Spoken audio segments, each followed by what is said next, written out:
ونعوذ بالله من شرور أنفسنا ومن سيئات أعمالنا من يهده الله فلا مضل له ومن يضلله فلا هادي له أشهد أن لا إله إلا الله وأشهد أن محمدا عبده ورسوله رب اشرح لي صدري ويسر لي أمري واحلل عقدة من لساني يفقهوا قولي. Bapak Ibu hadirin hadirat Jemaah Ta'lim Selasa yang saya muliakan, anak-anak sekalian, para santri yang saya sayangi, alhamdulillah kita bersyukur kepada Allah Subhanahu wa taala yang melimpahkan aneka macam nikmat karunia sehingga kita bisa melaksanakan agenda kita seperti hari ini, agenda rutin kajian tiap Selasa. Dan semoga seluruh yang kita laksanakan sejak kita bangun tadi pagi sampai detik ini dan nanti seluruhnya adalah amal soleh yang Allah ridhoi. Salawat beserta salam teruntuk junjungan tercinta Nabi Muhammad sallallahu alaihi wasallam yang telah membebaskan umatnya minaz zulmatil jahiliyah ila nuril islamiyah, dari kegelapan jahiliyah kepada cahaya Islam, minasyirki ila tauhid, dari kesyirikan kepada tauhid, wa minan nizamil kufri ila nizamil Islam, dari sistem kufur kepada sistem Islam. Jemaah rahimakumullah, kita sambung kembali kajian kita setiap Selasa dan kita masih di awal atau menjelang pertengahan surat An-Nazi'at. Sudah kita bahas ayat 1 sampai 14 dan hari ini kita mulai dari ayat 15. Allah Subhanahu wa taala berfirman, hal ata haditsu Musa idna nadahu rabbuhu bil wadil muqaddasi tuwa. Apakah belum datang kepadamu ya Muhammad kisah Musa ketika Tuhannya memanggilnya ke lembah suci yang bernama lembah Tua. Bismillahirrahmanirrahim. Ayat ini terkait dengan ayat sebelumnya, yaitu bagaimana penolakan dakwah Nabi yang dilakukan oleh orang-orang kafir Quraisy sampai menghina Nabi. Ya, mereka berkata, yaquluna inna lamarduduna fil hafirah, apakah kami akan dikembalikan hidup kembali ya Muhammad? Ini mustahil, engkau sudah tidak waras, engkau sudah gila, mana mungkin. Aidza kunna 'idzaman nakhirah, kalau kami sudah jadi tulang belulang lalu akan dikembalikan. Mereka mengejek Nabi dan belum ada pengalaman ada orang mati hidup kembali sejak dulu, ya. Lalu Nabi Muhammad mengatakan akan ada kebangkitan, maka Nabi dihina dan banyak hal yang menyebabkan Nabi dihina. Karena itu Nabi sebagai manusia biasa akhirnya ada rasa kecewa, ya, ada rasa ditinggal sendirian, kemudian melihat penolakan yang dipelopori oleh pamannya sendiri, bahkan sahabat-sahabatnya disiksa, ya, satu keluarga Ammar bin Yasir dibantai oleh mereka, ibunda Yasir, ibunda Sumayyah asyuhada, ya, dihukum mati dengan cara keji, dan semua ini membuat Nabi agak menciut nyalinya sebagaimana manusia biasa. Lalu Allah menghibur Nabi Muhammad dengan mengajak Nabi Muhammad untuk menapak tilas perjalanan Nabi Musa alaihissalam. Ya Muhammad, engkau ditolak oleh umatmu. Nabi-nabi sebelumnya juga ditolak, bahkan dihina, termasuk di antara Nabi Musa. Kalau engkau menghadapi golongan dari keluargamu yang menolak, yang nyiksa, maka ketahuilah Nabi Musa berhadapan dengan seorang manusia yang paling durhaka sepanjang sejarah manusia, merasa raja di raja, bahkan dia merasa paling berkuasa, mengaku sebagai Tuhan. Nabi Musa telah menghadapi Fir'aun. Hal adaka haditsu Musa, belumkah datang padamu ya Muhammad informasi kisah Nabi Musa? Jadi para nabi pun ketika mulai ciut nyali dalam mendakwakan agama tauhid, maka diingatkan Allah dengan kisah-kisah nabi terdahulu. Nabi Musa ciut nyalinya diingatkan dengan kisah Nabi Nuh, diingatkan dengan kisah Nabi Lut, diingatkan dengan kisah Nabi Hud, ya Nabi Syuaib, Ya, Nabi Syuaib itu sezaman dengan Nabi Musa itu. Nabi Syuaib satu zaman, hanya saja waktu itu Nabi Syuaib sudah senior, Nabi Musa masih muda. Jadi kisah para nabi itu menguatkan nabi-nabi berikutnya sampailah kepada Nabi Muhammad SAW. Jadi sekarang kisah-kisah para nabi dengan perjuangannya menghadapi pimpinan-pimpinan yang durhaka mestinya menjadi motivasi bagi para dai, para ulama yang menghadapi tantangan yang sama. Ya, karena itu penting sekali kita mempelajari kisah para nabi tersebut yang banyak sekali dalam Al-Quran, di antara dalam surat Toha, dalam surat Al-Qasas, dalam surat Al-A'raf, ya, bahkan di juz 30 mengisahkan kisah para nabi. Dan memang cara pengajaran yang efektif diantaranya adalah dengan pengajaran kisah-kisah. Tetapi Islam menggambarkan atau gambar kisah-kisah dalam Al-Quran itu semuanya fakta. Tidak ada yang ngawur, tidak ada yang irasional. Kalau kita sekarang ngajarin anak kita kisah kancil dan buaya, itu fakta atau hayalan? Mana ada kancil bincang-bincang dengan buaya, lalu buaya dibohongin si kancil, lalu berbaris, lalu si kancil yang menyeberangi sungai dengan menaiki pundak-pundak buaya. Mana ada itu? Paling-paling mati dia diterkam oleh buaya. Ada kisah Rorong Jongrang, kisah sebab-sebab munculnya sungai ini, gunung ini, danau itu. Ada di Bengkulu itu namanya danau dendam tak sudah. Nah, itu danau para pendendam, kisahnya itu. Ada lagi batu si Malin Pundang. Wallahu a'lam, tidak ada manusia yang jadi batu ya. Tapi ini menjadi satu pelajaran lewat kisah. Tetapi alangkah baiknya ketika kita mengajarkan anak-anak kita, santri kita dengan kisah, maka kisah yang ada faktanya, seperti kisah-kisah yang disampaikan Al-Quran, kisah para nabi dengan perjuangannya, kisah Ashabul Ukhdud, kisah nabi waktu kecilnya bisa bicara, kisah nabi-nabi dengan mukjizatnya. Ini semua fakta, termasuk kisah-kisah para sahabat nabi dan khulafaur rasyidin yang semuanya fakta yang semestinya kita sampaikan kepada generasi kita. Mati lampu. Baik, jemaah sekalian, di sini Allah Subhanahu wa taala menggambarkan kepada Nabi Muhammad bagaimana kisah Nabi Musa alaihissalam ketika tidak hanya menghadapi paman-paman yang durhaka sebagai Nabi menghadapi, tapi menghadapi manusia paling durhaka sepanjang sejarah manusia, yaitu Fir'aun. Fir'aun di zaman Nabi Musa, yang berawal kisahnya dari Fir'aun di zaman Nabi Yusuf. Fir'aun di zaman Nabi Yusuf adalah Fir'aun baik. Jadi Fir'aun itu bukan nama orang, tetapi nama gelar. Ya, kalau kita kemarin ada yang menikah, itu ada gelar raja ya, Mangkunegara, atau kisah gelar Hamengkubuwono. Itu semuanya gelar yang namanya bermacam-macam. Nah, pernah kejadian Fir'aun itu baik, yaitu zaman Nabi Yusuf alaihissalam. Ketika Nabi Yusuf dengan keahliannya diangkat jadi pejabat, ya tentu kita sudah paham kisahnya, sampai akhirnya Nabi Yusuf menjadi orang yang terpercaya oleh Raja Fir'aun. Fir'aunnya dulu dari suku Heksos. Berbeda dengan Fir'aun zaman Nabi Musa, itu dari suku Akbar. Jadi Mesir itu dikuasai Fir'aun, tapi mereka bersuku-suku. Antar suku juga saling mengkudeta antar Fir'aun itu. Nah, di zaman Nabi Yusuf, Fir'aunnya dari suku Heksos. Baik, Nabi Yusuf dan keluarganya akhirnya berpindah dari Palestina ke Mesir karena mendapatkan wilayah otonom khusus untuk keluarga Nabi Yusuf alaihissalam.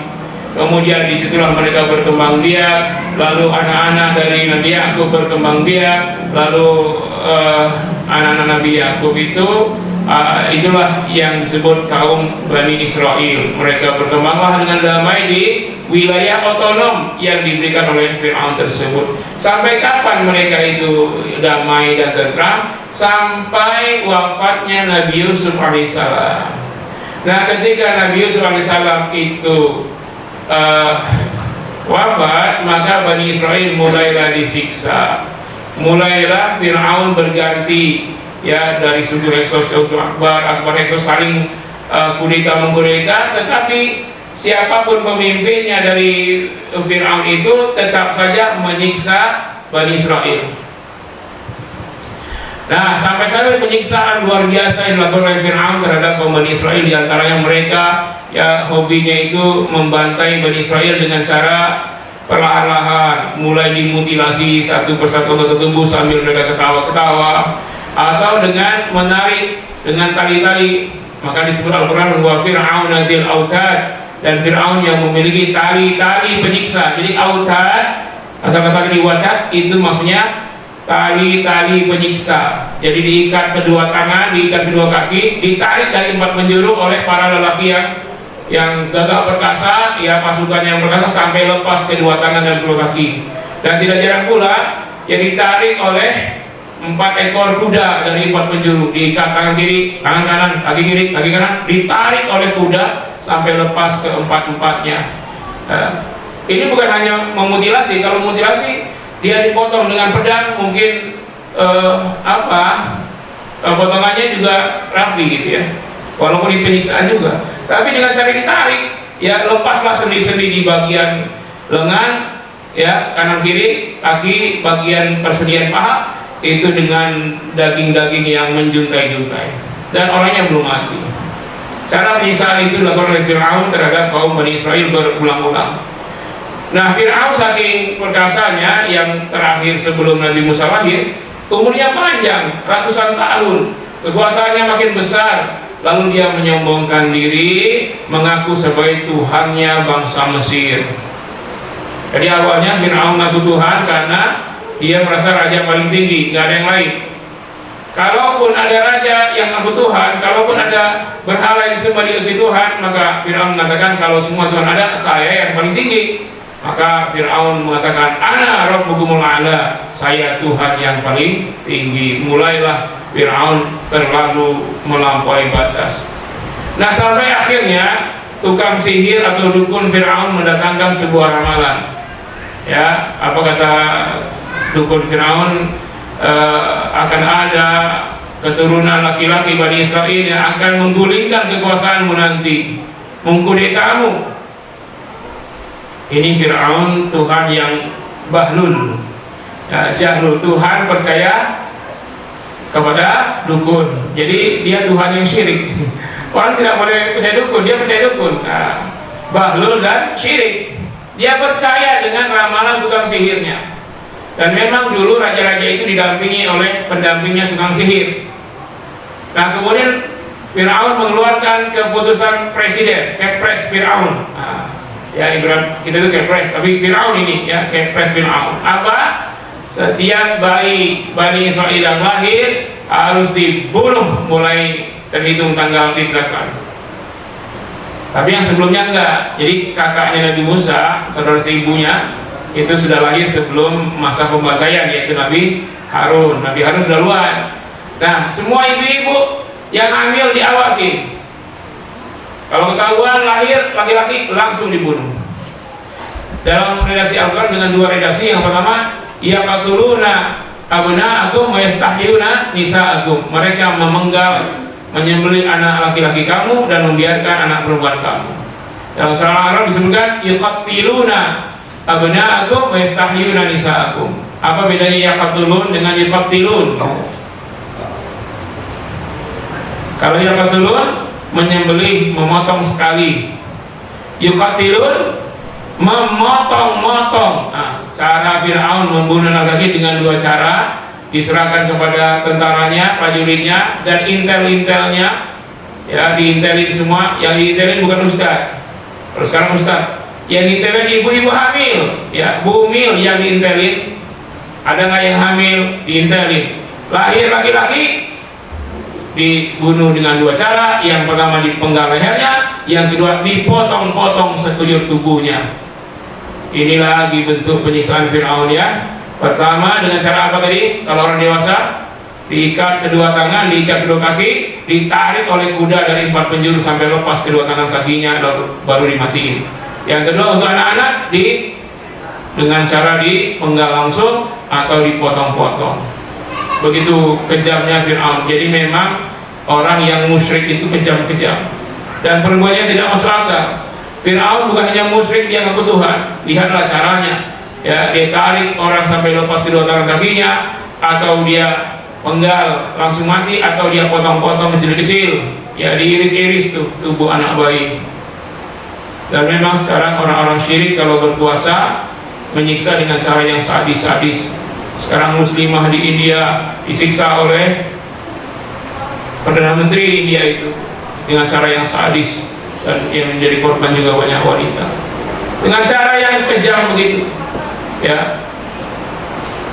Jadi kebijakan Fir'aun itu diikutin sampai-sampai ya ibunya Nabi Musa alhamdulillah luput dari intelijen Fir'aun, karena memang hamilnya ibunya Musa tidak terlalu gemuk. Sementara pakaiannya pakaian tertutup yang sangat rapat, ya, pakaiannya longgar tapi tertutup sangat rapi. Jadi ada baiknya ibu-ibu pakai pakaian jilbab yang sangat dalam, ya, sehingga lolos dari pantauan intelijen Fir'aun. Akhirnya sampailah waktu melahirkan di tempat yang tersembunyi, karena memang Allah yang memerintahkan, wa ahayna ila ummika ya Musa, kami telah wahyukan kepada ibumu yang Musa. Jadi ini adalah, jadi ada ibu-ibu yang dapat wahyu. Siapa? Ibunya Nabi Musa, ya. In auhayna ila ummika ya Musa, ya, ma yuha, ma yuha, ya, telah kami wahyukan kepada ibumu ya Musa ketika akan lahir Nabi Musa, anikdhi fihi fil yam fit tabuti, anikdhi fihi fit tabut, letakkanlah si bayi itu di sebuah keranjang, di sebuah kotak yang ya tidak bocor karena air, ya. Fakdhi fihi fil yam, lalu hanyutkanlah dia di sungai Nil. Lalu Nabi Musa ditaruhkan di kota, lalu dihanyutkan di sungai Nil. Ini surat apa nih? Surat Toha. Falyukihil yam bisahili ya'khudhu aduwwun li wa aduwwun lah. Ya, kemudian sungai itu menghanyutkan, ya, di melewati lokasi, ya, Firaun, istana Firaun, sungai Nil itu. Lalu ditemukanlah, diambillah oleh musuhmu, ya, aduwwun li, musuhku kata Allah, wa aduwwun lah, dan musuhnya Musa. Jadi melewati istana Fir'aun, saat itu istri Fir'aun sedang mandi-mandi dengan para asistennya di sungai-sungai itu, di sungai tersebut, lalu melihat ada yang hanyut, maka diambillah oleh istri Fir'aun. Namanya siapa? Asia, ya, Asia bintu Muzahib. Asia bintu Muzahib mendapati anak tersebut. Wa alqaitu 'alaika, ya, kata Allah Subhanahu wa taala, ya, mahabbatan minni, setiap orang yang melihat itu merasa condong, merasa sayang kepada anak tersebut. Walatusna ala aini, dan Nabi Musa itu dalam pengawasanku, dalam pengawasan Allah Subhanahu wa taala. Ketika itu diambil, ya, lalu didatangkanlah kepada Fir'aun anak tersebut. Tapi Allah menyebutkan mahabbatan minni, setiap orang yang melihat ada rasa suka kepada anak tersebut. Walaupun Fir'aun yakin ini kayaknya anak bayi Bani Israil, karena kulitnya berbeda. Kalau suku Fir'aun, suku Akbar itu kulitnya putih-putih. Nah, ini kulitnya agak apa namanya, coklat begitu, ya, kayak bangsa Indonesia lah, ya, tidak sawo matang. Kalau sawo matang coklat beneran ya, coklat tidak agak keputih gitu. Itu Bani Israil warna kulitnya. Nah, kemudian ya lihat aja Bani Israil sekarang lah, ya, sama dengan kakek moyangnya dulu. Kata Fir'aun, ini orangnya, penggal aja. Jangan, kata istrinya. Ya, lihat anak ini lucu sekali, kita nggak punya anak. Jadi Fir'aun walaupun gagah luar biasa, umurnya ratusan tahun, tapi ya bagaimana Tuhan, ya, ngaku Tuhan tapi mandul gitu, ya, tidak punya anak dia. Kata istrinya, ya udah, kita kan nggak punya anak, siapa tahu nanti bisa jadi bantu kita, ya, kemudian mungkin bisa kita jadikan anak angkat karena lucu sekali ini anak. Nah, Fir'aun membunuh, tapi Fir'aun ternyata, ya, sangat sayang pada istrinya, ya. Kata istrinya, nggak usah kita bunuh. Ya udah, katanya, sayang pada istrinya, ya. Jadi bapak sekalian, Fir'aun aja sampai sini sangat sayang sekali, Pak. Nah, bagaimana antum? Jadi tidak jadi membunuh anak bayi itu. Akhirnya tinggallah Musa di istana Firaun. Jadi maksudnya Musa menginginkan kekuatan yang dia miliki untuk menolong kaum yang lemah termasuk Bani Israel, bukan menjadi pendukung Firaun. Jadi dia nggak mau jadi pasukan Firaun. Nabi Musa tidak mau menjadi salah seorang dari tentara Firaun. Nabi tidak melakukan itu, tapi kekuatannya untuk membela yang lemah. Ternyata yang berkelahi kemarin yang ditolong Nabi Musa, ternyata juga bikin keributan lagi besoknya. Pagi hari. Kalau tadi yang kemarin siang hari, sekarang fasbah fil Madinah. Di pagi harinya yang tadinya berkelahi lagi dengan Bani Israel yang lain. Akhirnya Musa pun ingin menolongnya. Lalu kata Bani Israel apa? Qala lahu Musa, innaka laghawiyyun mubin. Ya Musa, turidu an taqtulani kama qatalta nafsan bil ams. Ya Musa, apa kau mau bunuh saya sebagaimana engkau telah bunuh temanku kemarin? Wah, kaget Musa. Ternyata ada yang tahu. Karena ada yang tahu, wah ini bahaya. Ternyata kaum suku Fir'aun sudah berkumpul. Mereka sudah bermuktamar. Wajah rajulun min aqsal Madinah, datang seorang ke tengah kota, yas'a dengan terburu-buru, ya, qala ya Musa, berarti dia temannya Musa. Jadi dari sukunya Fir'aun ada yang sayang kepada Musa. Dia datang, ya Musa, innal mala'u, sesungguhnya para pembesar-pembesar, ya tamiruna, mereka telah muktamar, telah rapat besar, bika, ya, membahas tentang dirimu, lihat tuluka, mereka sudah sepakat untuk membunuhmu. Fakhruj inni laka minan nasihin, keluarlah dari Mesir, saya benar-benar menjadikan sebagai penasihat engkau. Akhirnya Musa fakhraja minha khaifan yataraqqab, Musa lari dari Mesir dengan penuh ketakutan, ya, takut sekali. Saking takutnya Musa tidak bawa bekal apa-apa, lari sejauh-jauhnya melewati hutan rimba belantara, dikejar oleh pasukan Fir'aun. Nah, ini dalam waktu berhari-hari. Dan selama itu Musa tidak makan-makan, cuma makan dedaunan yang ketemu di hutan. Jadi dikejar, yang ngejar tentara pakai kuda, Musa lari dengan kaki, tidak ada kendaraan, tapi lolos. Ini menunjukkan kekuatan Nabi Musa alaihissalam dalam keadaan dikejar berhari-hari, tidak dapat makan apa-apa kecuali makan daun-daun di hutan.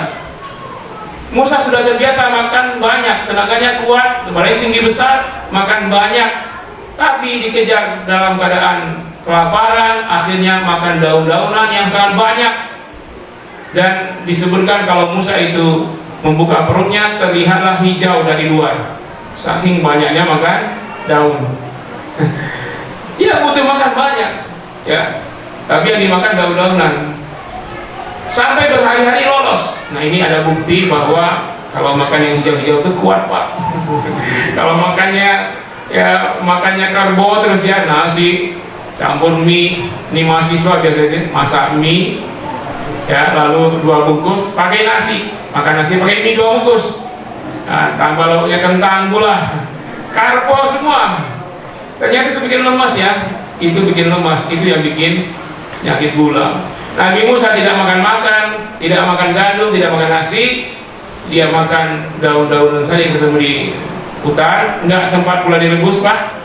Ya begitu aja, mungkin pucuk-pucuk yang hijau-hijau, yang lembut-lembut itu yang dimakannya. Lalapan aja. Sampai ke kota Madian, lewat perbatasan, ya, tentara Fir'aun tidak bisa lagi mengejarnya karena itu sudah wilayah negara lain. Jadi dulu sudah ada beda perbatasan negara. Masuklah ke negeri Madian. Walama Madian, sampailah dia di pintu air suku Madian. Madian ini Nabi Syuaib. Nah, saat itu Nabi Musa masih di bawah 40 tahun, sedangkan Nabi Syuaib sudah 2 kali lipat umurnya Nabi Musa, ya, atau lebih, atau 100 tahun lebih. Wajada alaihi ummatan minan nasi yasqun. Nah, bisa mendapati ada orang-orang memberi minum ternak-ternak mereka.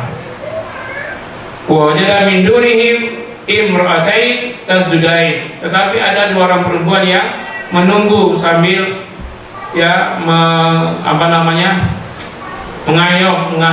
mengangon kambing-kambingnya.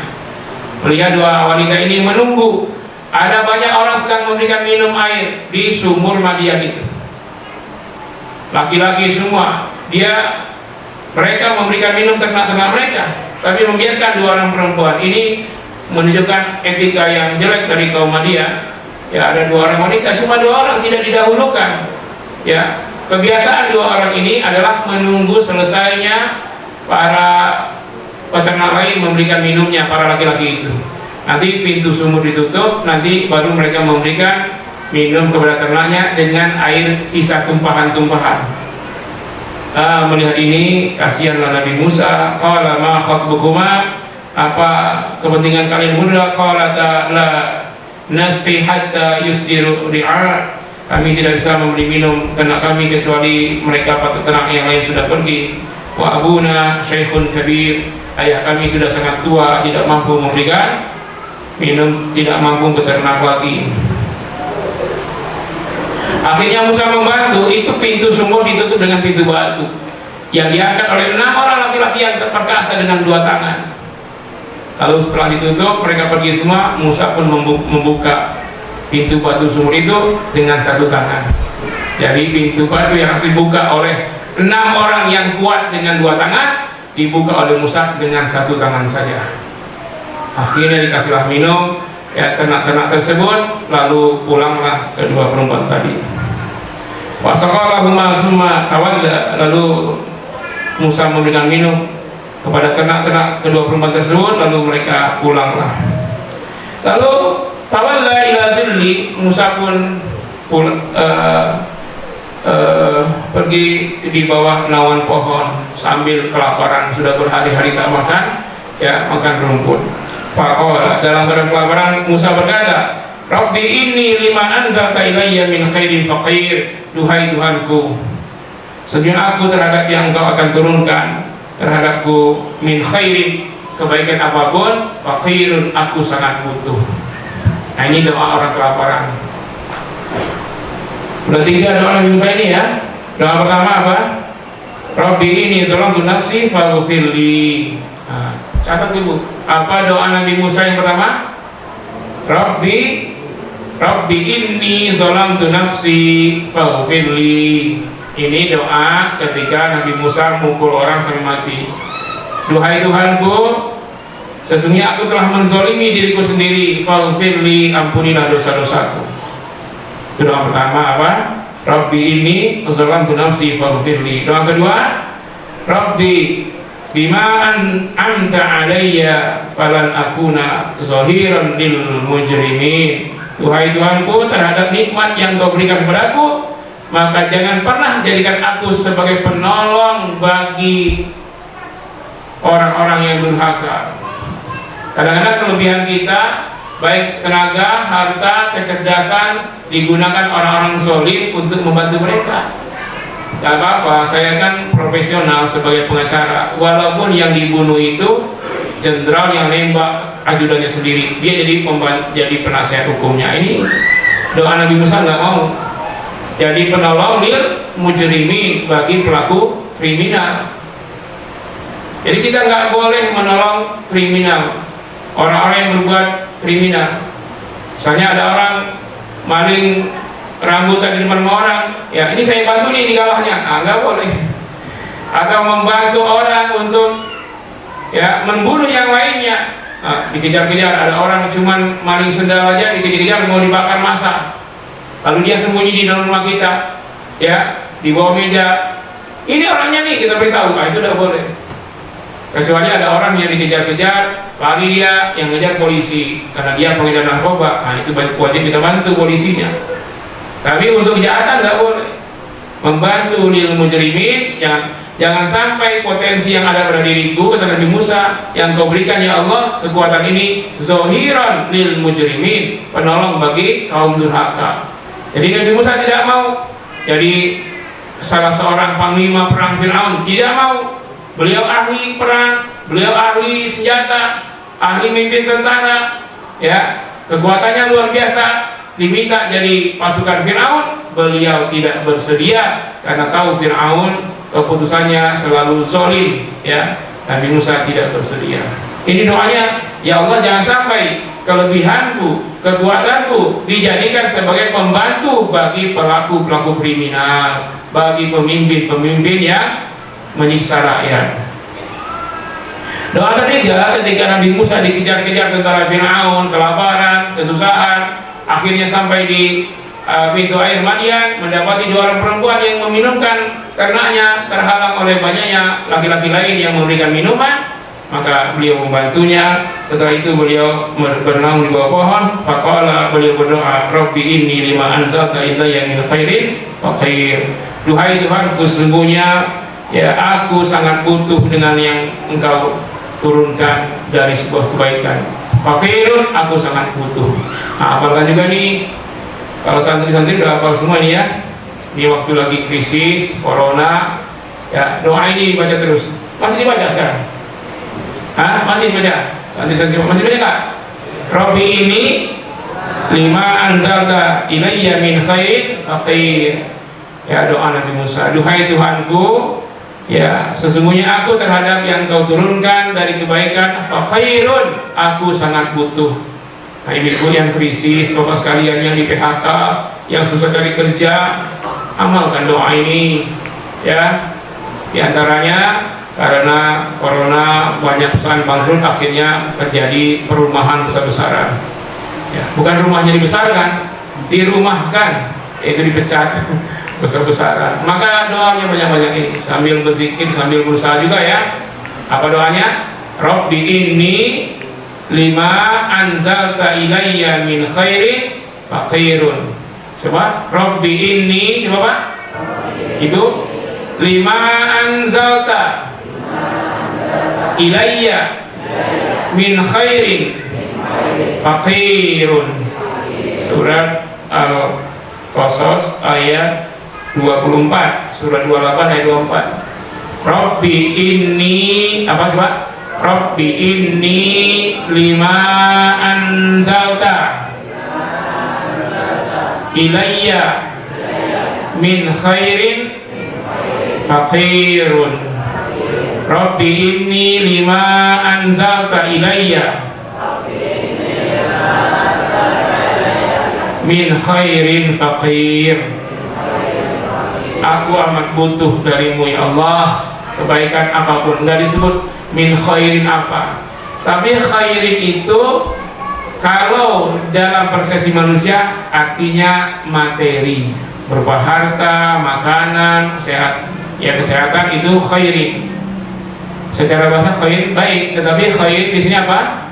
Materi, berupa harta, berupa makanan, mungkin tempat tinggal, mungkin pakaian dan lain, itu khairin, berupa nikmat fisik materi. Sangat butuh, apalagi katanya 2023 krisis. Banyak negara krisis. Apa aja banyaklah doa ini. Selain juga harus meningkatkan usaha. Rabbi inni lima anzalta ilayya min khairin faqir. Doa itu supaya lebih serius diulang 3 kali, diulang 7 kali. Ya, ajaran para nabi begitu.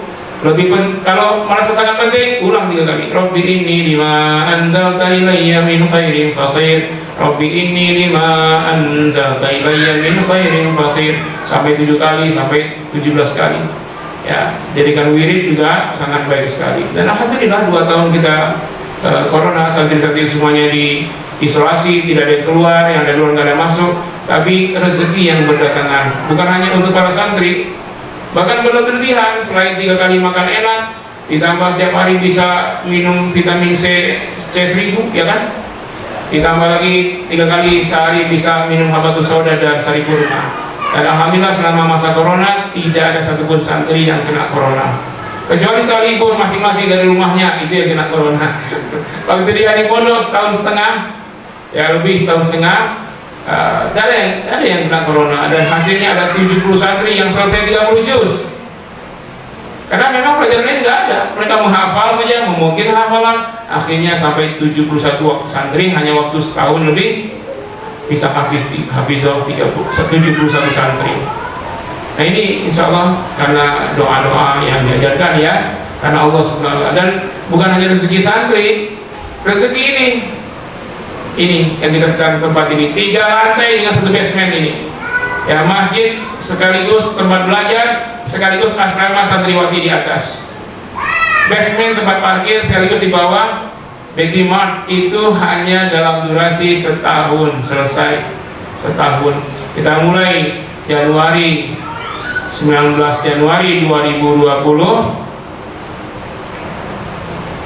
selesainya Januari 2022 ya. Nanti 2 tahun ya, 2 tahun pas lah, 2 tahun dengan nilai 5,2 miliar kemarin ini. Ya itu doa.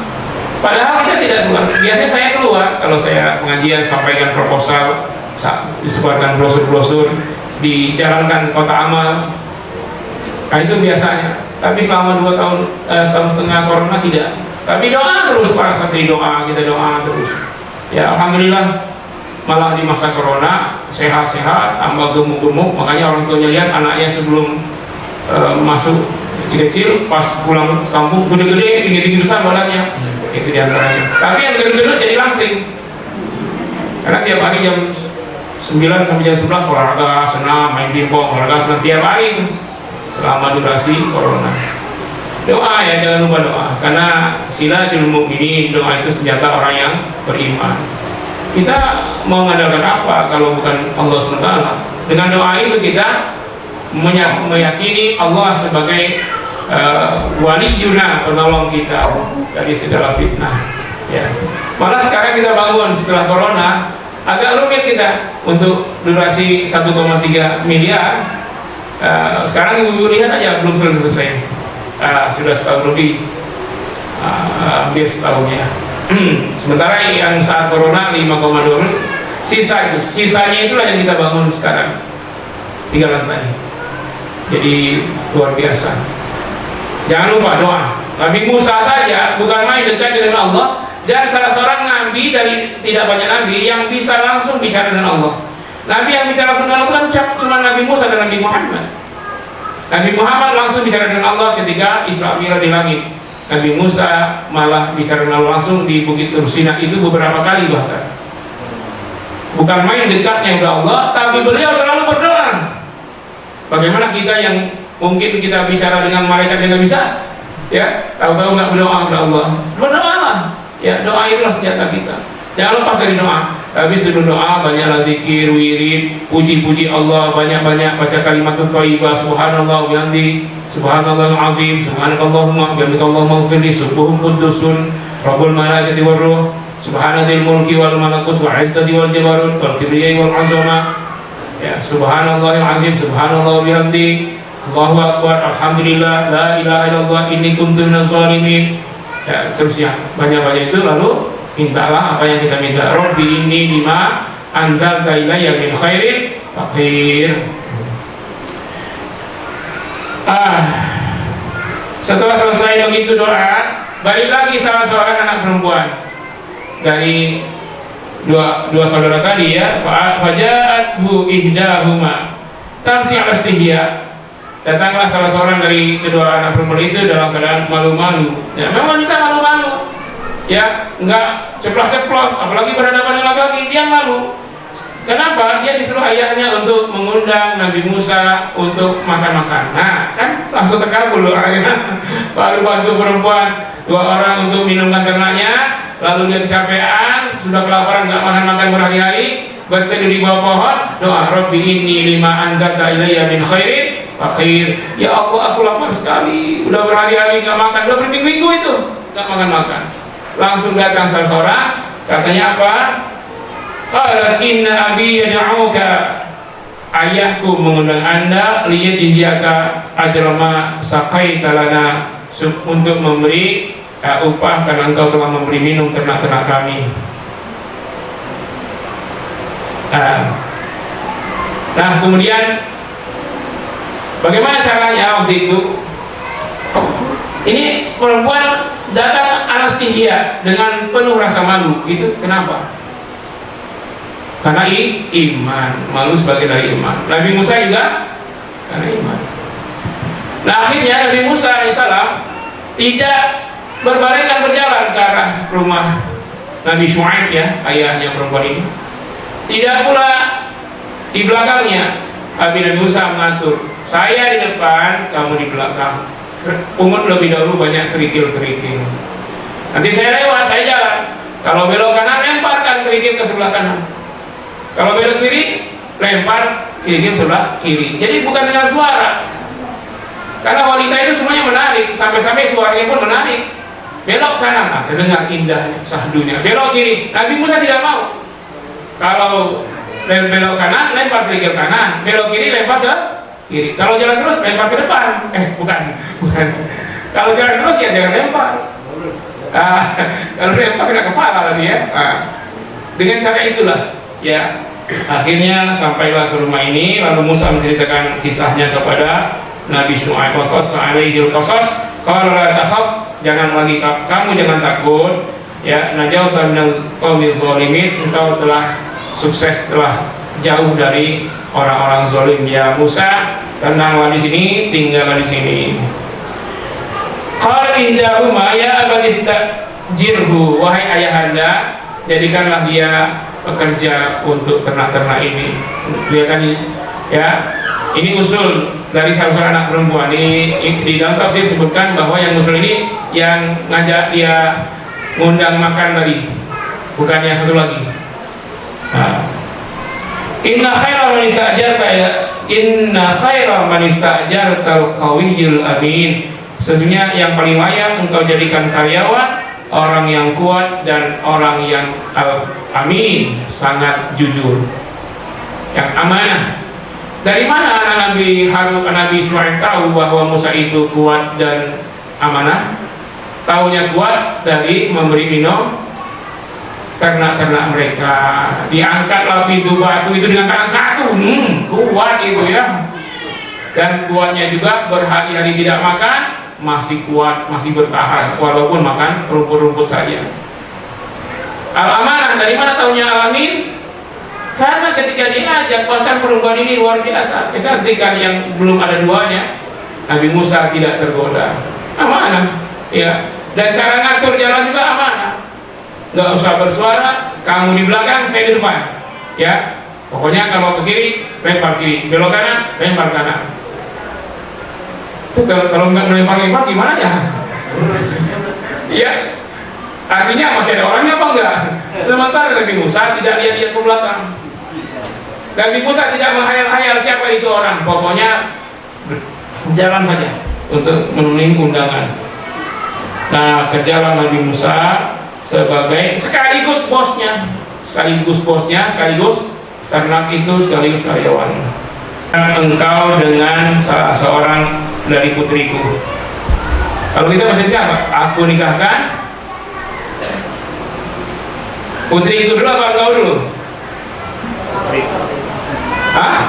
Aku nikahkan, bukan putriku dengan engkau, ya.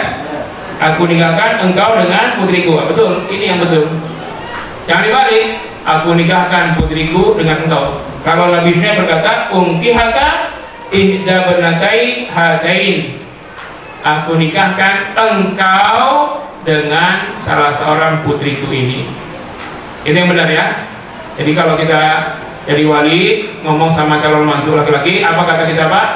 Aku nikahkan engkau kepada salah seorang.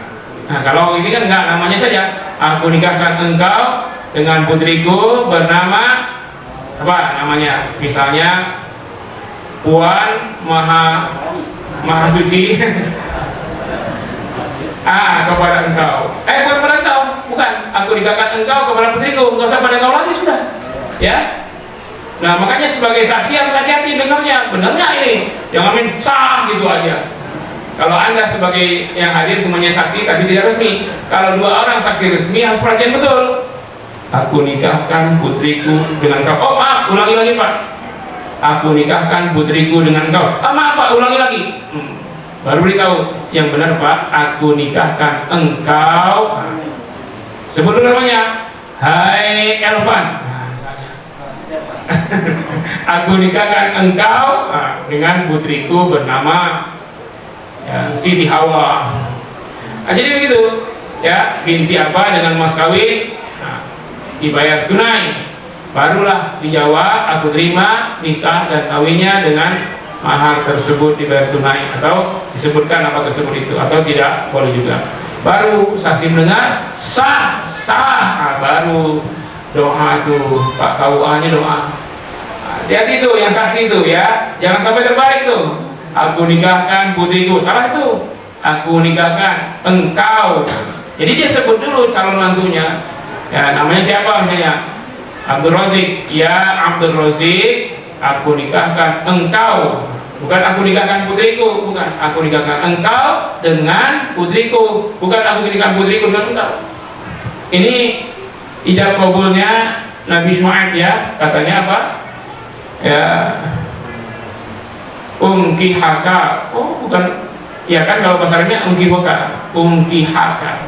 Tapi kalau ini jangan ha, karena di sini ada an ya. Jadi hu kalau bahasa Arab. Huka ihda bnatain hatain ala anta juroni samaniyah hijab.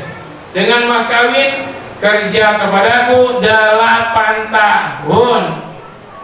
Berarti enggak digaji 8 tahun. Itulah maharnya. Belum lunas ya? Kalau belum lunas sudah boleh belum? Silaturahimnya malam-malam pertama ya. Sampai lunas dulu. Apa kata Nabi Musa? Cemen 10 tahun. Jadi bapak mertuanya mengatakan mas kawinnya kerja 8 tahun, kata Nabi Musa 10. Cemen banget ya. Memang begitu. Jadi mahar yang mahal, jangan sepasang sendal jepit bolong. Aduh, kasihan lah si perempuan. Kerja 8 tahun 10 kata Nabi Musa. Baik atmamta asyran fa min indik. Ya kalau memang mau 10 tahun terserah engkau. Akhirnya 10 tahun. Dia bosnya, dia karyawannya, dia manajemennya. Kira-kira berapa itu? Kalau karyawan, dia bosnya, dia karyawannya, katakanlah berapa? 20 juta lah ya gajinya sebulan. 20 juta. Berarti setahun berapa Pak? 20 kali 12. Hah? 240 juta. Itu setahun. Kalikan 10 tahun. 2,4 miliar. Tuh, mas kawinnya Nabi Musa kepada istrinya 2,4 miliar. Kalau Nabi melamar Khadijah berapa? 100 ekor onta ya kalau saya. 100 ekor onta. 1 ekor onta berapa? 35 yang kecil lah. Kalau onta dewasa itu 50 juta. Kayak limosin kalau onta dewasa itu 5 miliar. Nah, coba nih santri laki-laki yang mau nikah, berapa miliar kamu kasih mas kawin? Enak-enak aja datang ke bapaknya, apa pokoknya. Jadi syariat Islam, si laki-laki harus siapkan mahar sebesar-besarnya. Tapi pihak perempuan mudahkan dalam mahar semudah-mudahnya. Itu seimbangnya dari Islam. Ya. Jadi yang laki-laki siapkan mahar sebesar-besarnya, nanti dia minta berapa siap penuhi. Yang perempuan mudahkan dalam mahar. Ini syariat Islam itu begitu, seimbang. Jangan anak orang seperangkat alat sholat bekas yang sudah banyak kaligrafi di sekitarnya. Jangan gitu ya.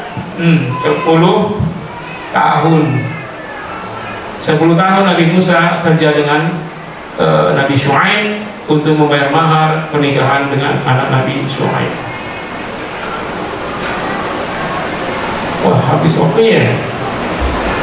Tapi penting ini kisah Nabi Musa ini ya. Penting nggak Bu? Penting, apalagi mahar 5 miliarnya, 2,4 miliar. Kata Nabi Musa, ya saya nggak maksa-maksa dah. Nah kemudian setelah 10 tahun selesailah, kemudian Nabi Musa rindu, ingin pulang kampung, rindu lihat adiknya, kakak-kakaknya. Kakak Nabi Musa ada yang perempuan, ada yang laki-laki ya. Yang perempuan tidak disebut namanya, tapi yang laki disebut, yaitu Nabi Nabi Harun. Nabi Harun ini kakak seibu, kakak dari saudara seibu ya. Nah lalu pulanglah Nabi Musa ke Mesir dari Madian. Sampai tengah jalan, hal ataka hadits Musa idra'a naran faqala li ahli kuthu inni anastu naran la'alli atikum minha biqabasin aw ajra 'alan nari huda. Ketika itu musim dingin, ya Nabi Musa bersama istrinya lalu lihat ada api. Kata Musa, ini ada api. Tunggu di sini ya, saya mau lihat api itu supaya bisa menghangatkan badan kita dalam keadaan musim dingin malam hari itu ya. Atau ada petunjuk nih, ada api ini, ada petunjuk. Akhirnya Musa mengikuti api tersebut. Ternyata api itu jalan, Nabi Musa pun mengikutinya. Sampai falamma ataha nudiya ya Musa. Ya, sampailah berhenti lalu kami memanggil Musa. Ya, sampai di mana itu di Muqaddasi tua, ya. Inna rabbahu bil wadi muqaddas di lembah bukit suci bernama Tua. Kata Allah, Allah memperkenalkan dirinya di depan Musa. Ini Nabi Musa bercakap-cakap dengan Allah di lembah bukit Tua itu. Ini ana rabbuka fakhla'na 'alaik, saya Tuhan. Ya Musa, saya Tuhanmu, fakhla'na 'alaik, lepaskan kedua sandalmu. Ya, innaka bil wadil muqaddasi Tua, engkau berada di lembah bukit Tua. Jadi dalam Islam tempat suci itu tidak pakai sandal. Ya, masuk ke dalamnya tidak pakai sandal. Nabi Musa melepaskan kedua sandalnya. Wa nakhtartuka fastami' lima yuha, saya engkau ya Musa, dengarkanlah wahyu. Innani anallah, sesungguhnya aku adalah Allah, la ilaha illa ana, tidak Tuhan selain saya, fa'budni, sembahlah saya, wa qimis shalat li dzikri, dirikan salat untuk mengingatku. Seterusnya sampai ya Musa, itu apa yang di tanganmu, kata Allah. Kata Nabi Musa, qala hiya asai, ini adalah tongkat saya, atau kawalaiha, saya bertelekan di atasnya, wa syubiha 'ala ghanami, digunakan juga untuk ngangon kambing, wa liyafiha ma'arib ukhra, dan banyak manfaat lain. Kata Allah, qala alqiha ya Musa, ya Musa lemparkan tongkat itu. Alqaha, lalu lemparkan, fa idza hayyatun tas'a, tiba-tiba jadi ular raksasa yang bergerak-gerak. Nabi Musa langsung lari terbirit-birit balik belakang. Lari ketakutan, tongkatnya jadi ular raksasa. Tapi ini belum berhadapan dengan Firaun, baru di training oleh Allah di lembah. Ya dites dulu, di training dulu. Kata Allah, kalau alqiha ya Musa, Musa jangan lari, jangan lari, ambil lagi tongkat itu. Nah, ambil lagi dia ular itu. Disuruh ambil lagi. Kalau khudha wala takhaf, ambil jangan takut. Sanu'iduha siratal ula, saya kembalikan ke bentuk semula jadi tongkat. Akhirnya Musa mengambil kembali. Gawat kalau nggak di training, Pak. Misalnya nggak di training Nabi Musa ya, tiba-tiba berhadapan dengan Firaun. Mana Firaun? Ayo, kasus satu sihir. Lemparkan tali, lemparkan tongkat, jadi ular semua. Musa ketakutan. Lalu dia disuruh lempar tongkat Musa, lempar. Akhirnya jadi ular raksasa, karena belum ada training, lari duluan. Gawat itu. Bagaimana mau menghadapi Firaun? Udah lari duluan. Ternyata Nabi Musa di training, ya itu mujizat pertamanya. Lalu watmum yadaka ila janahika takhruj bayda min ghairi su'in ayatan ukhra. Kemudian lepitkanlah tanganmu di ketiakmu, maka tiba-tiba keluar cahaya putih yang sangat terang. Di training dua kali. Pertama tongkat jadi ular, yang kedua jadi cahaya yang menyilaukan mata. Kenapa ada dua training itu? Menunjukkan duelnya nanti lama. Kalau ular jadi tongkat, kalau tongkat jadi ular, itu duel dari pagi sampai siang. Kalau cahaya keluar menyinari sampai sangat terang, itu duel di malam hari. Coba cahaya keluar, dia lebihkan ke tekiak, cahaya menyilaukan mata Firaun. Kaget semua kan? Dulu nggak ada PLN, belum ada. Tiba-tiba cahaya keluar, kan ini mujizat luar biasa. Artinya persiapan duelnya itu dari pagi sampai malam sampai pagi lagi. Disingkat aja itu ular jadi tongkat jadi ular, padahal itu masih banyak lain-lainnya ya. Tanpa tongkat hanya tangan saja bisa juga jadi senjata yang menyilaukan. Ya, min ghairi su'in ayatan ukhra, mujizat yang lainnya, linuriyaka min ayatinal kubra. Idhhab ila fir'auna innahu tagha, pergilah ke Fir'aun, ya, sungguh dia itu telah melampaui batas. Tapi Musa tahu diri, kata Nabi siapa? Qala rabbi shrah li sadri. Tuhai Tuhanku, ishrah li. Nah, ini doa Nabi Musa yang keberapa? Keempat. Ya, tadi yang pertama, rabbi ini zalamtu nafsi faghfirli. Yang kedua, rabbi lima an'amta, ya, lam akun abari zahiran lil mujrimin. Yang ketiga, rabbi ini lima anzalta ilayya min khairi faqir. Ini yang keempat, rabbi shrah li sadri wa yassir li amri, mudahkanlah urusan ini ya Allah, wahlul 'uqdatam min lisani, longgarkanlah lisanku dari ikatan. Jadi ada kisah ketika di zaman Firaun, Nabi Musa disuruh pilih, apakah pilih kurma ataukah pilih bara, ya, pilih hajar atau tamar. Hajar batu bara, tamar batu berapi, maksudnya tamar kurma. Tiba-tiba Musa memilih batu bara, digenggamnya, akhirnya lidahnya cadel, apa, cedera, nak bakar. Jadi agak cadel lidahnya. Sedangkan saudaranya Harun, ya, lisannya fasih. Wahlul 'uqdatam min lisani yafqahu qawli, agar mereka paham dengan dakwahku. Waj'alni waziran min ahli, jadikan saudaraku Harun, jadikan penolong dari keluargaku, yaitu Harun akhi, saudaraku Harun. Ushdud bihi azri, agar dia menguatkan, membantuku. Wasyidhu fi amri, kami sama-sama, ya, melaksanakan tugas ini. Kai nusabiha katsira, agar selalu bertasbih, wa nadhkura katsira, agar selalu berzikir. Innaka kunta bina basira, engkaulah penolong kami. Qala qad uti, tasublah kayak Musa. Allah berkata, kami kabulkan semua doa-doamu ya Musa. Luar biasa, Nabi Musa doa apa saja Allah kabulkan. Minta saudaranya jadi nabi, jadi nabi. Bayangkan, kita minta, ya Allah jadikan anakku anak soleh, enggak soleh-soleh. Ada masalah dengan kita. Kalau Nabi Musa ada masalah dengan Allah SWT. Beliau sudah sangat tawakal, sangat pasrah, ya. Semua doa-doanya dikabulkan. Akhirnya Harun menjadi, ya, pendamping Nabi Musa. Karena Harun afsahu minni, Harun lebih fasih daripadaku dalam urusan ini, kata Nabi Musa. Akhirnya nanti, pada akhirnya Harun hanya mendampingi. Tadinya Nabi Musa tidak pede karena lisannya agak cadel, kemudian yang dihadapi itu mantan bapak angkatnya, ya, Firaun. Ya, agak segan, tapi minta tolong supaya Harun jadi juru bicara.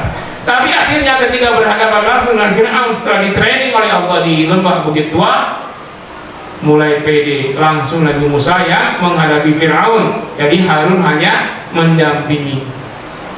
Hilang itu, cadelnya hilang, lancar dakwahnya. Makanya saya sampaikan kepada anak santri, jangan lupa doa ini.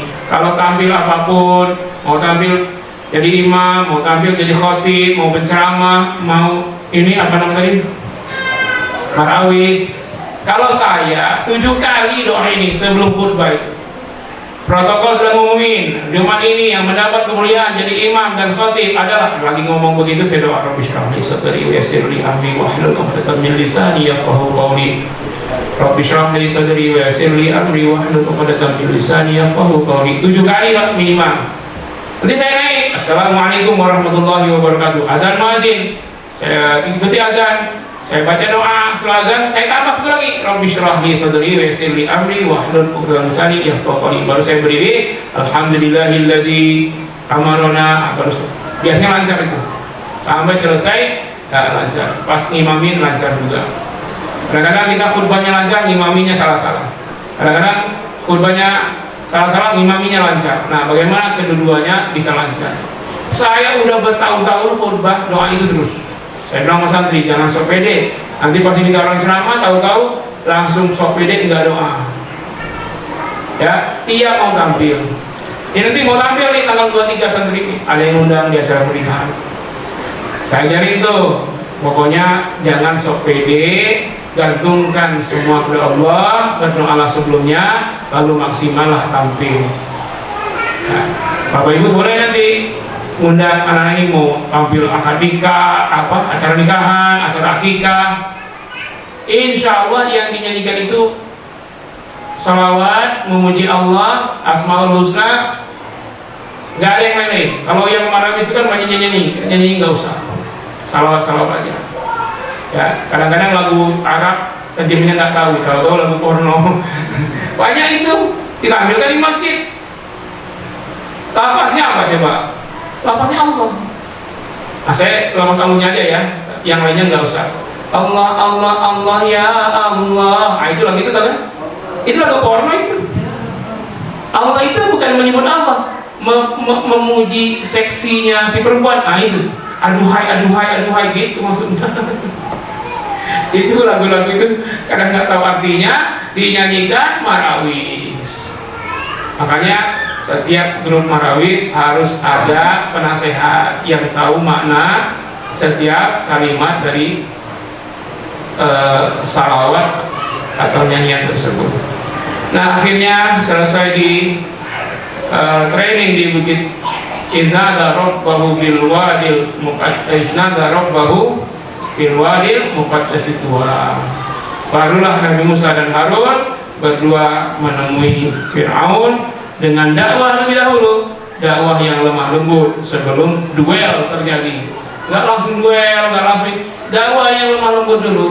Tapi bagaimana dakwahnya, bagaimana kelembutan dakwah Nabi Musa terhadap Fir'aun yang sangat durhaka, tetap berkata yang lemah lembut sekalipun Fir'aun adalah orang yang paling memusuhi Islam saat itu. Tapi untuk detailnya kita sampaikan insya Allah pertemuan mendatang. Nah, jadi kisah Nabi Musa ini kita bagi dua. Jadi set A nya sudah, set B nya lagi belum. Set B nya itu yaitu duel Nabi Musa versus Fir'aun. Duelnya Nabi Musa diawali dengan kata-kata lembut dalam dakwah, ya, bukan dengan kata keras langsung bid'ah kau Fir'aun, kafir, muhdasat, bid'ah dolalah finnar. Enggak begitu Nabi Musa kepada Fir'aun, ya. Hati-hati nih ustaz dikit-dikit bid'ah. Nabi Musa saja tidak begitu dengan Fir'aun. Kita saksikan pada pertemuan berikutnya. Demikian, mohon maaf mungkin ada waktu sedikit untuk tanya jawab, saya persilakan. Seharian dari pagi jam 8 sampai jam 16. Jadi berlanjut materinya. Dan insya Allah sudah disusun panduannya, ya, bisa diikuti dari pagi sampai petang. Insya Allah sampai sore. Silakan hadir nanti tanggal ada. Apa? Jadi bagi. Pas keluar nanti mau dibagi Pak, ya, nanti pas keluar dibagi undangannya. Nggak apa-apa dibagi sekarang juga. Ya, dibaca-baca. Kalau bisa ajak dari teman-temannya silakan ajak. Dan ini berbayar karena ada makan siangnya. Ya, nanti ada jeda snack, ya, jeda pertemuan pertama kedua, jedanya itu kopi dan snack. Bukan snack, ya, snack itu makanan. Nanti ada makan siang dan pembagian modul dan makalah, serta ada sertifikat sampai jam 4 sore. Karena itu perorangan pembayarannya 150.000. Tapi kalau perwakilan dari BKN, yayasan atau lembaga, kita minta pembayarannya 500.000 per 5 orang. 500.000 per 5 orang. Nah, itu pembayarannya digunakan untuk diantaranya makan siang, snack, dan fotokopi modul, ya. Mudah-mudahan ini bisa memberi pencerahan terhadap jemaah dan umat tentang pentingnya ilmu faraid. Karena ini perkara yang sangat dikhawatirkan Nabi akan hilang nanti di akhir zaman. Orang tidak ketemu lagi siapa yang menengahi terjadinya sengketa waris, sampai-sampai kakak adik saling bermusuhan. Ternyata ini sudah terjadi, bukan hanya saling bermusuhan, sudah saling berbunuh-bunuhan, ya kan? Banyak sekali pembunuhan karena masalah waris ini. Ada yang membunuh 4 orang saudaranya lalu dimasukkan dalam septic. Lalu satu orang dibunuh di kebun. Untuk apa? Untuk dapat bagian waris paling banyak. Kalau ahli waris yang mati semua kan dia tinggal dia, kan? Nah, ini saking jeleknya perkara ini. Dan yang kedua, bahwa harta waris tidak putus. Jadi orang yang meninggal dunia, hartanya itu berpengaruh baginya di alam kubur, termasuk harta waris. Ya, apakah dengan ahli warisnya? Dengan cara apa dibagi? Dengan cara Allah atau dengan cara yang zalim? Nah, kalau dengan cara Allah, maka dia akan dapat nikmat kubur. Kalau dengan cara zalim, akan berpengaruh di alam barzakh, kemungkinan akan kena juga siksa kubur. Nah, silakan Bapak hadir, Ibu hadir, dan jangan lupa ajak yang lain-lainnya. Ya, cukup barangkali untuk di masjid ini 100 peserta, cukup kiri kanan, laki perempuan bisa pasti kalau ada 100 peserta ya. Masih lama, 23 Januari 2023, hari Senin, hari tanggal merah, libur nasional. Oke, silakan disosialisasikan, bantu beritahu jemaah yang lain, bantu sebarkan ke medsos yang Bapak Ibu miliki, supaya nanti orang bisa berbondong-bondong menghadiri acara tersebut. Terima kasih banyak, dan kepada Allah kita mohon ampun. Semoga oh, ada yang chatting.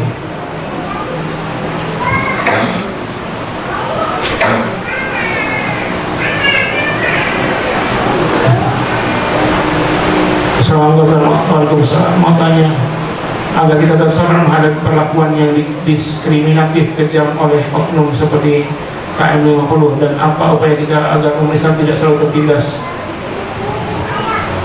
tidak dicap sebagai teroris. Supaya kita tidak terlalu sering difitnah, dituduh radikal, teroris, ya ambil alih kekuasaan dengan cara yang bukan kudeta, bukan kekerasan. Ya, sebenarnya tahapnya untuk mengambil alih kekuasaan itu bisa dakwah langsung dengan benturan pemikiran, bukan kekerasan fisik ya, benturan pemikiran. Akhirnya kita punya proposal, ide-ide cemerlang yang kita bisa hadapkan dengan apakah pemerintah, DPR, ini ide kreatif. Jadi bagaimana indahnya syariat Islam, bagaimana zaman Khilafah Umar, ya, Umayyah, Bani Abbasiyah. Nah, tentu dibandingkan ya, supaya kelihatan ada kehebatan itu, dibandingkan dengan pemerintahan di zaman demokrasi misalnya, setelah berdarah-darah dengan segala macam ya pembantaian, masih juga belum makmur. Udah banyak pengorbanan dari sistem sosialis dulu, pernah terjadi mau kudeta, ya, jenderal dibunuh, ulama dibantai, mana ada hasilnya. Sekarang sistemnya apa? Kapitalis. Lihatlah kekayaan alam kita tidak kita menikmatinya. Kita paling kaya gas alam di Asia itu satu blok Natuna saja kita paling kaya, tapi ibu-ibu tidak dapat gasnya, bayar mahal, minyak bumi dan lain-lain. Nah, kalau itu kenapa? Itu diatur dengan sistem sekuler. Bagaimana sistem Islam? Nah, dengan alam diolah dengan masyarakat yang ada kekayaan alam di situ, ya pribuminya, yang muslimnya, sehingga dengan kekayaan alam itu sudah mendukung kehidupan.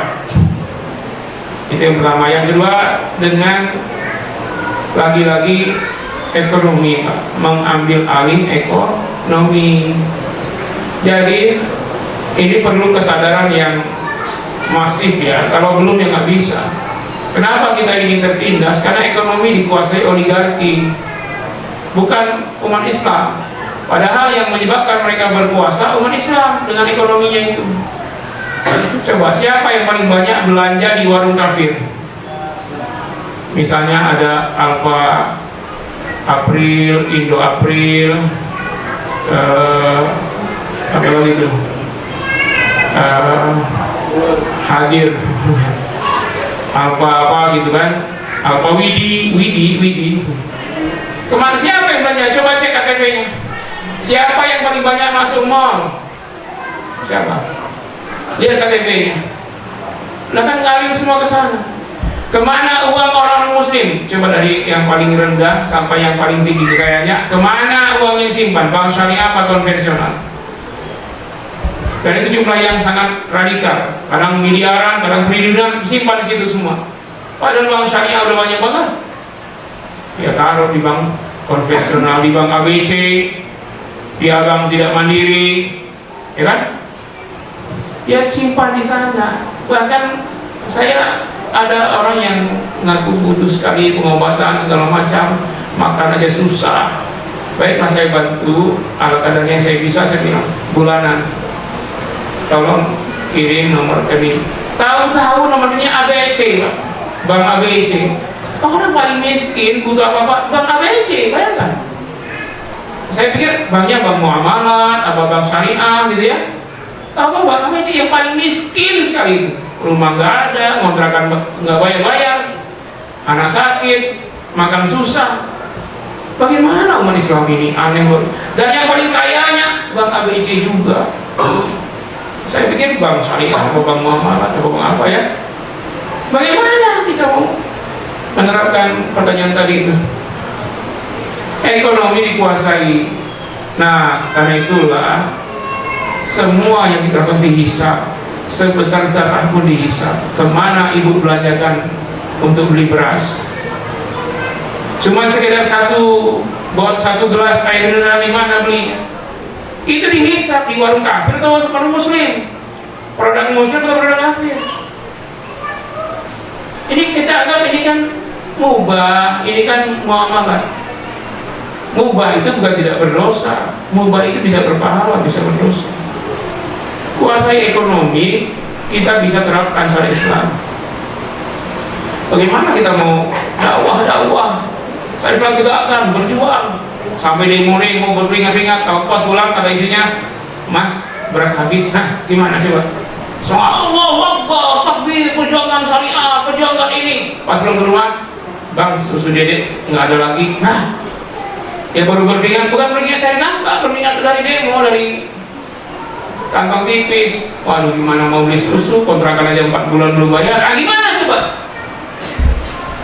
Katanya orang Islam tuh nggak usah kaya-kaya. Dari mana? Nabi itu manusia paling kaya. Ibunda Siti Khadijah manusia paling kaya, seantero jagat raya, sedunia dulu itu. Makanya dakwah ini berjalan lancar. Nabi itu dagang dari umur 8 tahun dan gak pernah berhenti sampai wafatnya, dan tidak pernah rugi. Itu 8 tahun bonceng dengan pamannya, 13 tahun mandiri. Coba, umur Nabi 63, kurang 13 berapa? 40.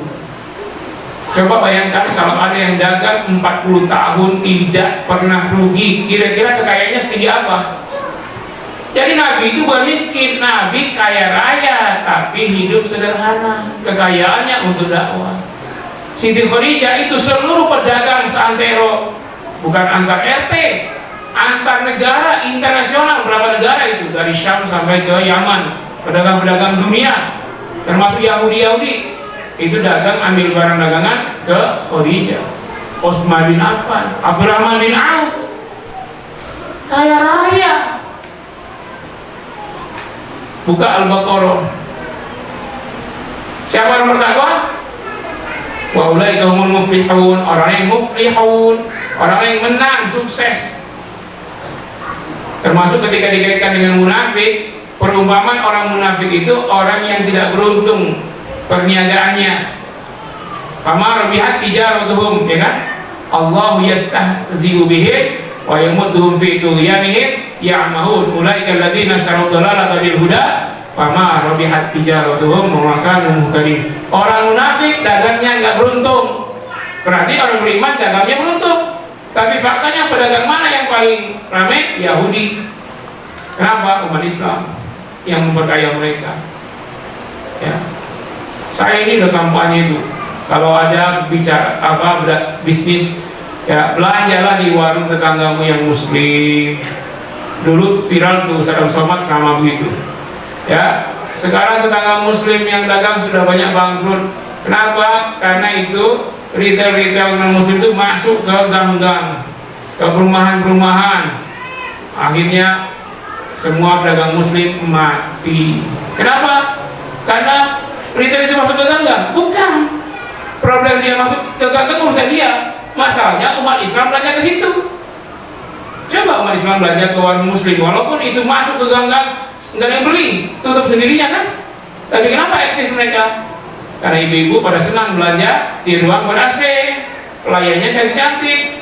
Makanya bapak-bapak banyak belanja ke sana, bukan ibu-ibu. Nah, di training itu, pelayan di training, makanya ramah-ramah, baik-baik, ahli-ahli. Tapi harga di rak dengan harga di print beda kadang-kadang ya.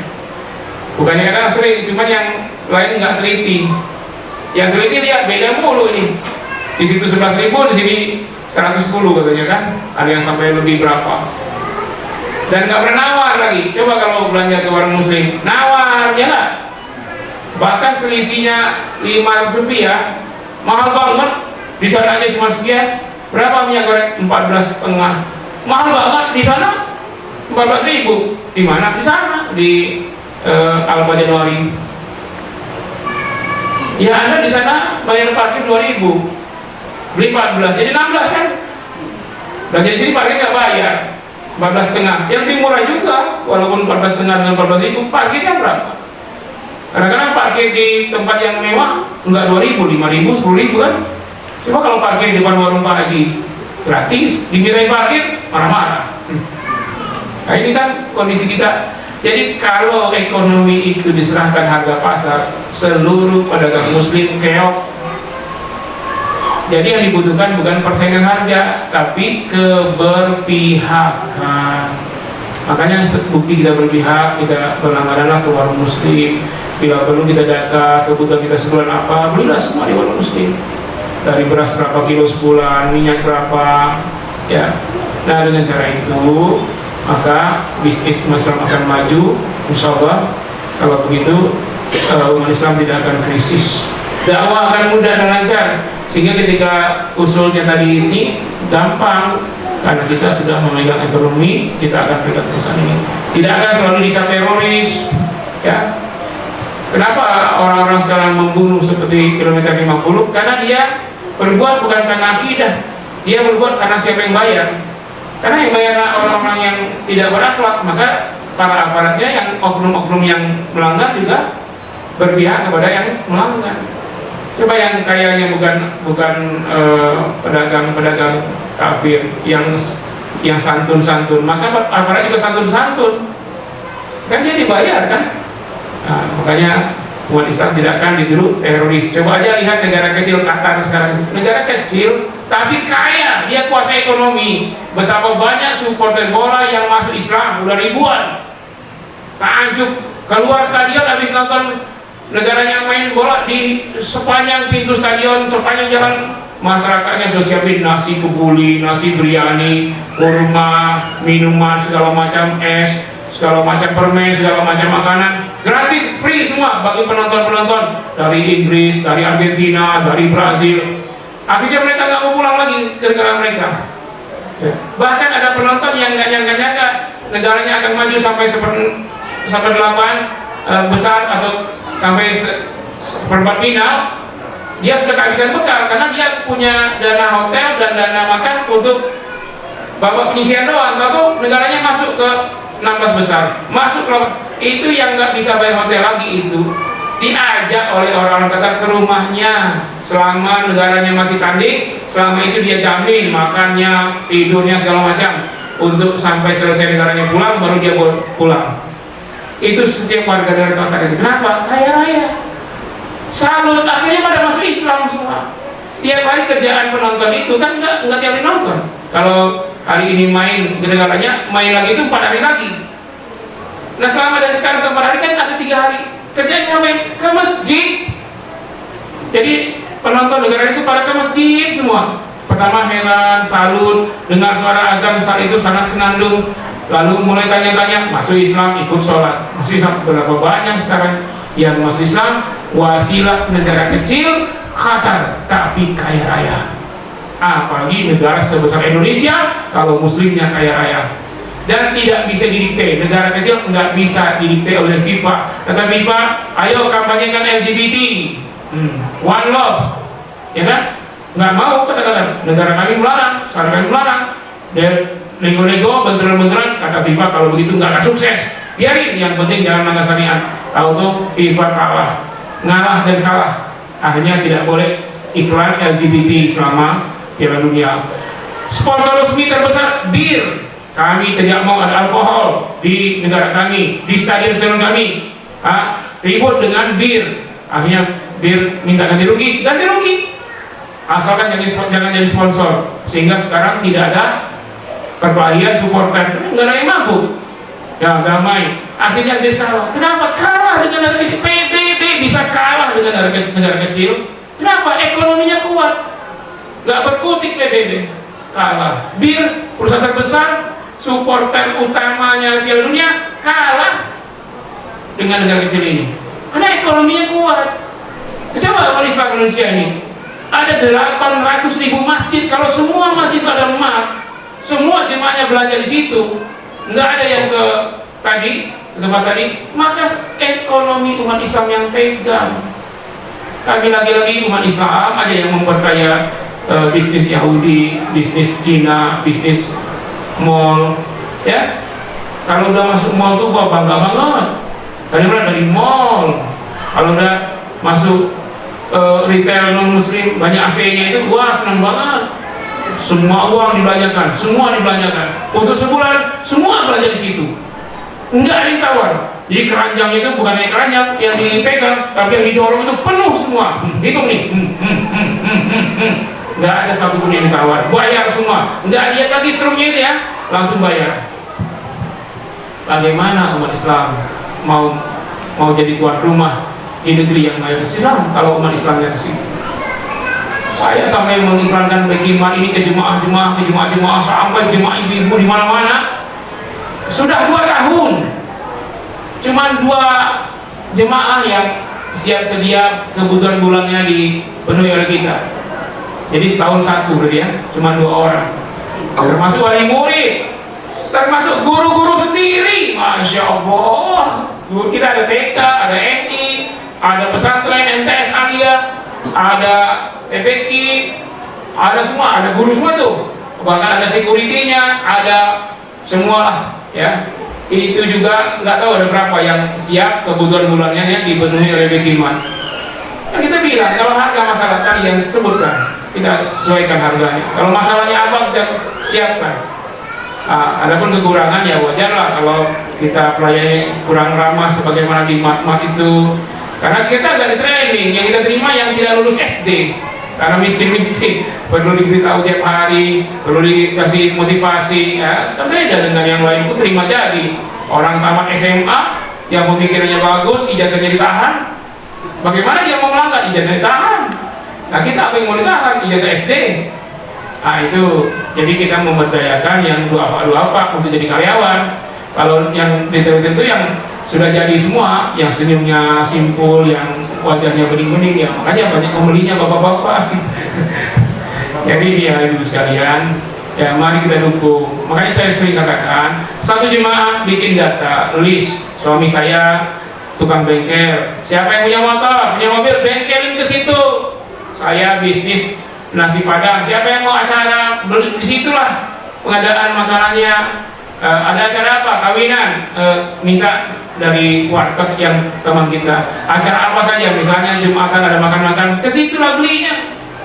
Saya sayangkan, pernah saya bilang kan, ada acara Maulid Nabi, tabligh akbar, 1000 kotak makanan, McD semua. Kan kurang ajar itu ketua DKM-nya. Saya bilang kurang ajar, marah dia. Ustadz, pokoknya ceramah aja, nggak usah ngatur, kata dia. Lah, ini kan uang kotak amal. Itu satu porsinya 40.000 atau 45 ya, McD 1000 kotak. Itu satu kotaknya bisa 3 bungkus nasi padang atau warteg ya, 3 bungkus warteg. Wah, menyenangkan jemaah apa? Menyenangkan perusahaan makanan non muslim. Belum tentu juga halalnya, kapan, bagaimananya, ya. 1000 kotak bayangkan. Coba jemaah itu tanya yang usaha nasi padang berapa, yang warteg berapa. Kalau ada 4 orang, ya udah 250 kotak per. Ini kan paling 15.000 kali 250.000. Ini bu, maaf ya Pak. Kadang-kadang dengan sama muslim itu ditawar berapa, kita mau Maulid Nabi ini butuh 1000 kotak. Berapa mau nyumbang? Jangan tanya itu kepada warteg muslim, warung padang. Jangan tanya berapa mau nyumbang. Masa kepada muslim mau nyumbang berapa? Kalau ke warung muslim bayar cash total. Beli sajalah, tak usah ditawar. Nanti kalau dia berbaik hati mau ngasih bonus, terima. Oh 250 kotak ya, ya udah saya kasih sumbang 10 kotak tambahan. Lumayan kan? Jangan dipaksa. Kenapa? Sekarang pedagang nasi itu, pedagang pada umumnya sudah susah Pak. Mereka udah bangun jam setengah 2 malam, udah masa ini masa itu, kadang-kadang sampai malam cuma laku 20 porsi, nggak balik modal. Tiba-tiba datang kita tawar pula, mau nyumbang berapa untuk acara Maulid Nabi? Aduh, bukan tanya mau nyumbang, pokoknya ini uang masjid, Pak Ahmad bayarkan itu kepada warung-warung muslim biar dia kokoh. Kalau mereka kokoh semua, warung muslim, mungkin bengkel muslim, mungkin pas kita mau bangun tempat wudhu, banyak yang maaf dari mereka-mereka itulah mau lantai 2 masjid, bukan dari yang tadi itu yang non muslim. Ini ya, jadi pertanyaan itu jawabannya sampai satu pertemuan. Jadi supaya kita tidak difitnah lagi dengan terorisme, pembantaian seperti KM50, kuatkan ekonomi umat Islam biar mereka ya yang akan memberi. Jadi kalau banyak memberi, pasti yang diberi akan nurut. Ya nggak Bu? Ibu-ibu coba diberi suami tiba-tiba 300 gram kalung.